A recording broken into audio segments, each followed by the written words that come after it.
لأي دول اللي بيكونوها ولا الناس اللي كانوا معانا من الأول؟ بص انا عايز اقول لك على حاجه، علشان كان ليا مواقف حاده قوي في اثناء الاحداث كلها على بعضها، كان ليا مواقف حاده وفي نفس الوقت هاجمت ناس، كان يعني اضطريت ان انا ارد على حاجات واهاجم بوضوح ناس زمايلي واصدقائي اصلا، زي اي مكان في مصر في الثوره حتى البيوت اتشقت. في ناس كتير، لانه يعني موقف استثنائي، بعد مش كل يوم في حياتك في ثوره، زي ما مش كل يوم في حياتك بتعمل جراحه، او مش كل يوم بتقابل كارثه فتكلم صاحبك الانتيم فما يجيلكش الاسم ويقول لك لا حالا ده انا في السكه ويقفل تليفونه، فبتعرف انه نادي. فالناس خسرت بعضها وكسبت بعضها بطريقه ثانيه. فانا بس مش عايز الموضوع يروح في اتجاه شخصي، انا حاسس ان انا تجاوزت قصه الفنانين دلوقتي، علمت على المواقف اللي انا كنت شايف انها صح، وعلمت على المواقف اللي انا كنت شايف انها غلط. الموضوع بقى ملك الاعضاء النقابات الفنيه وملك الناس. انما انا مش حابب الحقيقه في دلوقتي، يعني يمكن لو سالتني من 4-5 ايام كنت عامل حمله شعواء. دلوقتي مش بقول فالمسامح وبتاع، لا، بس قصدي انا عملت دوري في ان انا مثلت الادعاء الشعبي، انجاز التعبير في حته معينه او في حتتي، خلاص. بس انا مش القاضي. الناس بقى سواء جوه النقابات او بره النقابات تاخد الموقف، بس احنا مش عايزين برضو نبقى سيبنا الحمار ومسكنا في البردعه. يعني الفنانين ليهم كان دور، كانوا جزئين زي اي قطاع تاني، في ناس وقفت مع الثوره من الاول وفي ناس وقفت مع السلطه.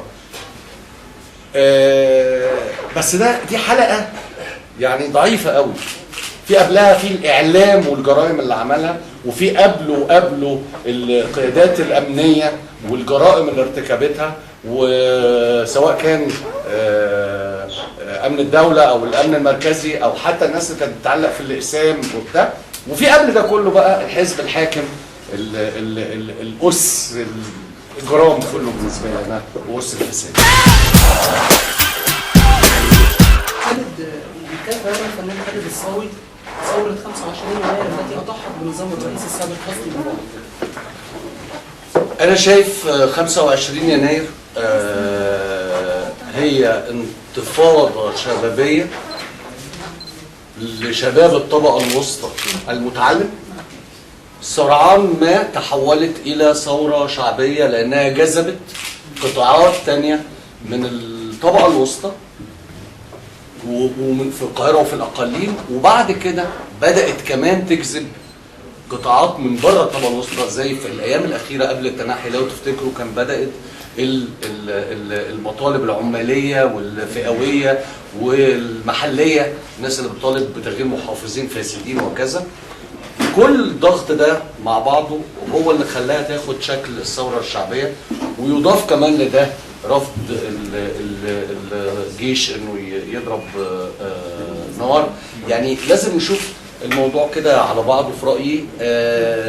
بالتأكيد هي ثورة شعبية، بالتأكيد في صلابة في المجموعة اللي فجرتها اللي هي ثورة الشباب، بس أنا مش بحب نهائي المسمى. في مسمات بيبقى ايه بيبقى مقصود بيه حاجة عكس اللي بيستخدم فيها، يعني زي بالظبط ثورة الشباب. أنا بنبه لخطورة المصطلح. ثورة الشباب هي بقت ثورة شعبية، وأنت لو ثورة شباب يبقى هو بيعزلني عنك. لو عزلني عنك يبقى أنت مش هتاخد الخبرات بتاعتي. أنا بطلع في الوزارات من الثمانينات، مش أنا يعني جيلي كله، مش أنا لوحدي، قصدي جيلي كله. وعزلني عنك، ما بقتش انا عارف انتوا بتفكروا ازاي وبتتحركوا ازاي، واخد بالك، وانتوا المستقبل. دي نوع من الخبث اللي بتعمله الطبقه الحاكمه في انها تعمل لك ايقونه، والايقونه دي مسالمه وما بقاش فيها خطر انيمور. خلاص انت راجل عملت الثوره، والثوره دي ثوره شباب، والشباب دول زي الفل، لدرجه انهم بعد ما عملوا الثوره قاموا نظفوا وراهم وخلصت الحكايه ومفيش بعد كده مشاكل وانتهينا على كده. الخطوره دي شايفها لسه موجوده، خطوره الطبقه الحاكمه شايفها لسه موجوده ومسيطره. طبعا انت شلتي راس النظام وشلتي بعض رموز النظام، لكن ما شلتيش الطبقه الحاكمه اللي بتتحكم في السلطه بكل اشكالها وفي ميديا بقى. الثروه من الملكيات الاصليه بتاعت مين؟ الثروه نفسها بتاعت مين؟ وخصوصا اننا بقينا عارفين ان الثروه مش جايه من عرق وشقه. يعني مليارات مش معموله من الشقه، لا يعني لو انت راجل بتشقى تجيب مليار، طب فهمنا ازاي؟ لان في ناس تانيه مش عارفه. انا ممكن ابقى يعني الحظ ابتسم لي بعد 25 سنه من العذاب ومن بتاع انه ابتدى يبتسم لي ان انا الاقي جهد قدامه مقابل عادل. انما طب وبقيه الناس يمكن حضرتك قلتها تقريبا في ميدان الجلاء اثناء جمعه لما حد بيسالني انت ايه اللي مطلعك ده، لان انا تعبت 25 سنه فمش عايز اشوف الشباب يتعب 25 سنه عشان يعني انا اشتريت شقه الشهور اللي فاتت بعد 25 سنه. فهل ده منطقي؟ هل ده سليم؟ او كان قدامك طرق تانية تشتغل بيها وتكسب بيها لكن مش اللي انت حاببها، من غير ما اغلط في حاجه، من غير ما اقول ان كل اللي كسب، لا ما اقصدش، بس احنا عارفين ولامسين ده. لو ما كانتش ثوره 25 يناير افتكروا انتوا كجيل شاب في اوائل العشرينات حاله اليأس اللي باينه قدامك دي احنا بقى عايشينها طول الوقت. حاله الاحتكار من مباني الشارع المصري طبعا، بس غير ده انت كمان عندك متقفله الابواب، يعني انت حاسس ان هو الدنيا يا اما يعني كل واحده عايزه تشتغل في مكان وتشتغل باحترامها ومش مضطره انها تصاحب المدير علشان بتاع، معلش احنا بنتكلم بصراحه، وكل واحد عايز يشتغل باحترامه من غير ما يوطي فاهم لصاحب الشركه او يتهزق عشان مش بتاع، ودول شباب بالملايين. فكل ده انت اختصرت له الدوله في انها دوله فساد، والفساد والقمع بقى معديين. صحيح. بتلاقي انه انت بتتقمع بتروح تقمع اللي في البيت اللي تقدر عليه بقى، واللي في البيت حتى الولد الصغير لما بيضرب الولاد اللي اصغر منه. فكان لازم نفجر الموضوع من جذره. احنا ما فجرناهوش من جذره، احنا شلنا كسرنا البوابه، خلينا نقول كسرنا الحائط الحديدي الاول. جوه بقى عندك مشاكل كتير لازم لغايه ما توصل للجذر. انا رايي اننا نفضل مركزين على المبادئ الاساسيه اللي كل الناس قالتها في وقت واحد، الحريه والعداله الاجتماعيه والكرامه، ولكن تفسيراتها هي اللي دايما فيها مشكله.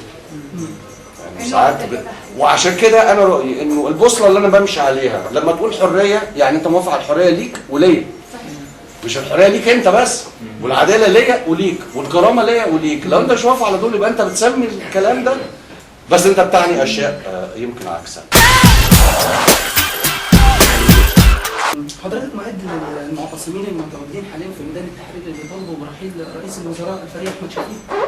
انا مع طبعا اسقاط الوزاره دي، لانه ما ينفعش يبقى راس النظام نفسه بيقع، وهو بيقع بيختار لك حد وهو الحد ده يكمل بعد اللي وقع ويكتفك، يعني مش منطقيه. في ناس بيقولوا نديله فرصه شويه. ما هو اذا احنا في حدود ان كل واحد يعبر عن نفسه فما فيش مشكله، انا اعبر واقول انا مش عايز الحكومه دي، هيجمع حواليا مجموعه من الناس، في مجموعه ثانيه هترفض ده وهتقول وجهه نظرها ان هو ندي فرصه، اوكي يتفضلوا يختاروا ميدان تاني بقى، مش زي ما عملوا وكل يعني ايه انه انا بستغرب من الناس اللي عدت الواقعه دي من باب انه في اتنين بيضربوا بعض. أسوأ طريقة نظر للأمور في الدنيا بالنسبة لي لما تحكم من الظاهر. يعني أقول لك إنه قال لك التحرير البلد بتخرب يوم الأربعاء قدامي ده، البلد بتخرب، الناس بتضرب بعض، يعني إيه الناس بتضرب بعض؟ ده أنت مش قادر تتابع الموضوع من أوله، يبقى مش هتعرف فين الظلم وتقف ضده وفين البتاع، ويبقى غرضك إنه طب نخلص وخلاص. طريقة التفكير السطحية دي تؤدي إلى نوع من التواطؤ غير المقصود يمكن. بس هي كانت شريحة كبيرة من الناس أصلا قبل الموضوع ده كانت الناس مبعدة تماما عن اللي بيحصل، الناس وصلت لمنطقة إن هي مش عارفة إيه اللي بيحصل. مش مبرر، مش مبرر. هقول لك ليه؟ دي بلدك وبيحصل فيها حدث ما بيحصلش إلا كل 200 سنة، ده على يعني فاهم؟ يعني بلدك بتتشقلب كل 50 60 70 سنة، حدث استثنائي. مش عندك تلفزيون وكل مصر عندها حرامي الدش وعندها البتاع وفي جارت، ما ينفعش النهارده صحيح. تقول انا الحقيقه استقيت معلوماتي من القناه الاولى. لا ما تهرجش، ما تهرجش. اي حد قال كده كان بيهرج بالنسبه لي. اي حد انت عارف كويس على مدار السنين اللي انت عشتها ان دي حكومه او نظام فاسد مزور كذاب، وفي كل المواقف اللي عدت اثبت عدم النزاهه. ازاي انت بتتابع انباء التمرد عليه من بقه؟ يعني انت بتهرج، انت كسول، او نفسك تتواطأ، او في الحقيقه نفسك تفرمل الثوره، او خايف تخرج من كهف العبوديه لا النار والنور يلسعوك. ده قصه في النهايه ما يعفكش من المسؤوليه. وعلى فكره الناس اللي بالذات يوم الاربعاء ده، الناس اللي راحت في اليوم ده سواء شهداء او مصابين وناس وصل لاعاقات، دمهم مش في رقبه بس الطبقه الحاكمه بكل مؤسساتها القذره اللي ساهمت في ده، ولا الحزب الوطني وبلطجيته، ولا فلول الامن اللي بتاع. مش بس كده، المتكاسلين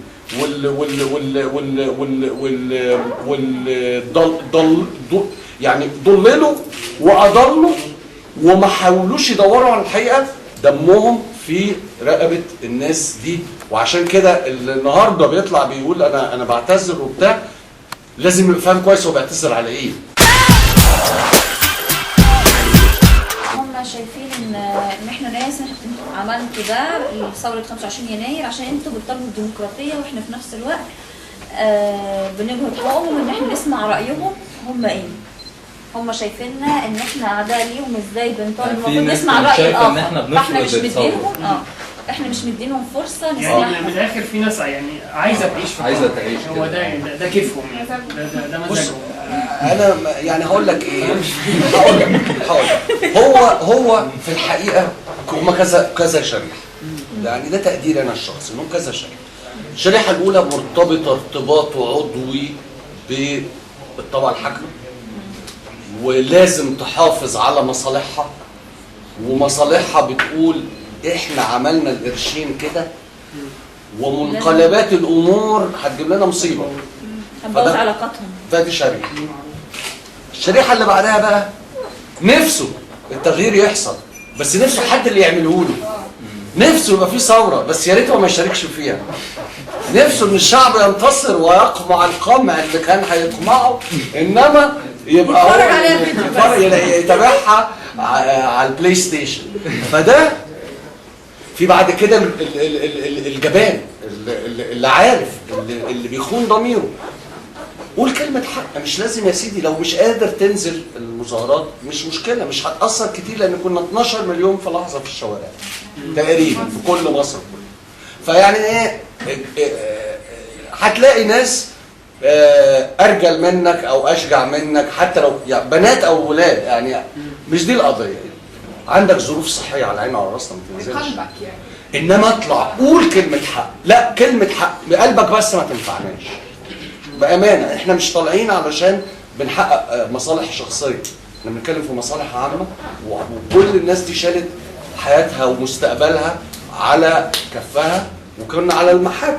انا كان ممكن اموت، كان ممكن عيني تطير، ولسه كل الاحداث اللي جايه اللي هنشارك فيها درجه من الخطوره.